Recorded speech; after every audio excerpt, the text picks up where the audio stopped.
जय हिंद साथियों। First class में आपका स्वागत है। इस वीडियो में मैं कक्षा 6 का द्वितीय पाठ जो सरल पद परिचय है उसको समझाऊंगा आपको, एक एक शब्दों को आप ध्यान से इसको समझेंगे, है ना।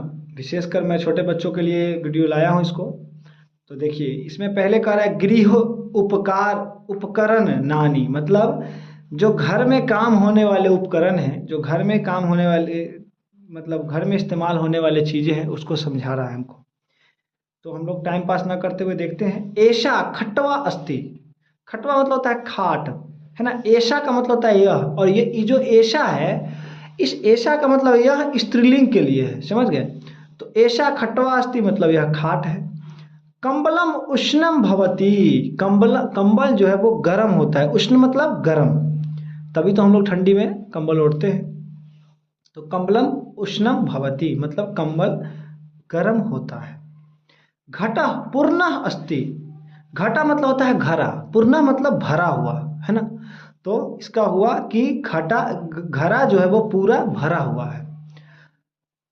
पर्यंक विस्तृत अस्ति, पर्यंक मतलब होता है पलंग, पलंग जो है वो विस्तृत है, बड़ा है या फैला हुआ है। विस्तृत का मतलब आप फैला हुआ भी लिख सकते हैं, बड़ा भी लिख सकते हैं, आपको जो अच्छा लगे वो आप लिख सकते हैं। इदम दर्पणम अस्ति, यह दर्पण है। दर्पण मतलब क्या होता है? आईना, जो मुंह देखते हैं आप लोग, भाई। और यहाँ पे ये इदम दिया है। इदम का मतलब यह होता है, लेकिन यह नपुंसक लिंग के लिए होता है, मतलब निर्जीव वस्तुओं के लिए होता है, ठीक है। वर्तिका प्रज्वलिता अस्ति, वर्तिका मतलब होता है मोमबत्ती। तो मोमबत्ती क्या है? प्रज्वलित है, प्रज्वलित मतलब जलती हुई है ना।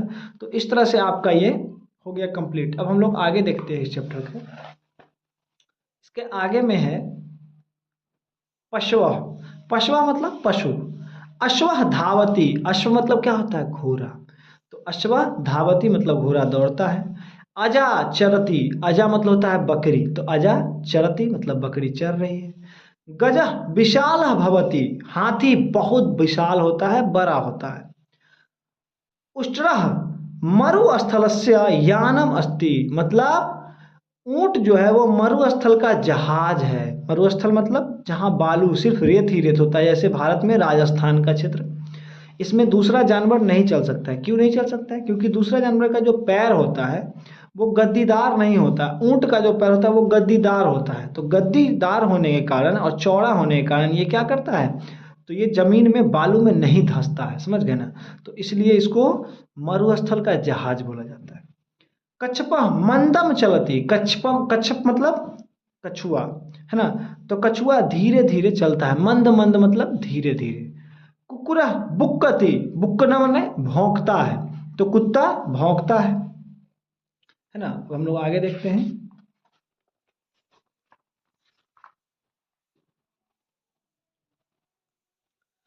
मयूर नृत्यति, मयूर मतलब मोर, तो मोर जो है वो नाच रही है।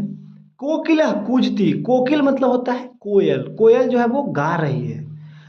कपोता तिष्ठति, कपोत मतलब कबूतर, कबूतर बैठा बैठा हुआ है। तिष्ठत मतलब बैठना। कुक्कुटा अन्नम खादति, मुर्गा जो है वो अन्न खाता है।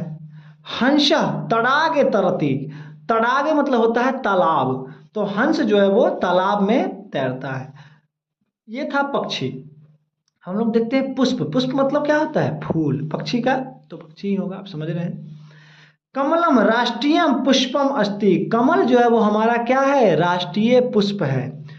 पाटल पुष्पम रक्तम अस्ति, पाटल पुष्प मतलब होता है गुलाब, तो गुलाब जो है वो लाल है। रक्तम मतलब लाल है।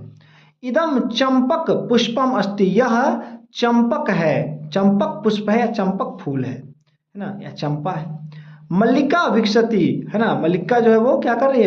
विकास कर रही है। इदम जपा पुष्पम अस्ति, जपा मतलब होता है उड़हुल, तो यह जो है वो क्या है? तो जपा पुष्प है मतलब उड़हुल फूल है। तो इस तरह से आपका पुष्प हो गया, ठीक है। अब हम लोग देखते हैं फल। इसमें दिया है फलानी, फलानी मतलब होता है बहुत सारे फल। फलम फले फलानी, जब आपको हम इसका विभक्ति पढ़ाएंगे तो एक वचन द्विवचन बहुवचन पढ़ाएंगे तो बताएंगे। आम्रम मधुरम फलम भवती, मतलब आम जो है वो मधुर मीठा फल होता है। अमृत फलम पक्वम अस्ति, अमृत फल बोला जाता है किसको, अमृत को, तो अमृत फल वह है वो पका हुआ है। शह जम्बू फलम खादति, वह जम्बू फल मतलब होता है जामुन, है ना, तो वह जामुन के फल को खाता है। द्राक्षा अम्ला अस्ति, द्राक्ष मतलब होता है अंगूर, और अम्ला मतलब होता है खट्टा, तो अंगूर जो है वो कैसा है, खट्टा है। लीची का मधुरा कोमला च भवति, लीची जो होता है वो मधुर और कोमल होता है, मधुर और कोमल होता है। सेवम सोनम भवति, सेब जो है वो कैसा दिखता है, तो सोने जैसा दिखता है। चलिए शरीर वया, शरीर का जो अंग है उसको देखते हैं हम लोग। ललाटम, ललाट मतलब होता है माथा, नहीं बोलता है कि इसका ललाट बड़ा है। देखिए तस्य ललाटम विशालम अस्ति, मतलब उसका ललाट, उसका माथा, मस्तक जो है वो बड़ा है। नासिका तुंगा अस्ति, इसका नाक जो है वो क्या है, लंबा है या बड़ा है ना, किसी का नाक बैठा हुआ होता है, किसी का लंबा होता है, तो इसका नाक कैसा है, तो लंबा है ना। अब देखिए कर्ण सुंदर अस्ति, कान सुंदर हैं, ठीक है। नेत्रम आकर्षम अस्ति, नेत्र जो है इसका आंख जो आकर्षित करना वाला है। आकर्ष करने का मतलब क्या होता है, अपने तरफ खींच लेना, मेरे मन को मोह लेना, किसी के भी मन को मोह लेना, क्या कर लेता है, आकर्षण। रामस्य दंता स्वस्था संति, राम का दांत जो है, दंता मतलब अनेक सारे दांत। अब जानते हैं कि किसी के पास एक दांत नहीं होता है, मनुष्य के पास 22 दांत होता है कि 32 होता है, तो 32 दांत उसके जवानी में होता है, बाकी बचपना में और बुढ़ापे में टूटने के बाद फिर एक बार दूध का दांत टूटता है, तो ये सब मिला के अलग है। लेकिन जवानी में जब आप यंग होते हैं तो आपका 32 दांत होता है। तो रामस्य दंता मतलब अनेक सारे दांत है। स्वस्था संति मतलब रमेश के दांत जो है वो निरोग है, स्वस्थ है। अयम दीर्घम हस्त अस्ति, यह जो है लंबा, दीर्घ मतलब बड़ा हाथ है ना। इस तरह से आपका ये चैप्टर कंप्लीट हो गया है। अगले वीडियो में मैं इस चैप्टर का प्रत्येक प्रश्न उत्तर आपके लिए, देखिए मैं एक प्रत्येक जो है इसमें लेकर के आऊँगा, ठीक है। तो हमारे वीडियो को आप देखें, अच्छा लगे तो आप कमेंट करें, है ना, और शेयर करें, सब्सक्राइब करें मेरे चैनल को। थैंक यू, धन्यवाद।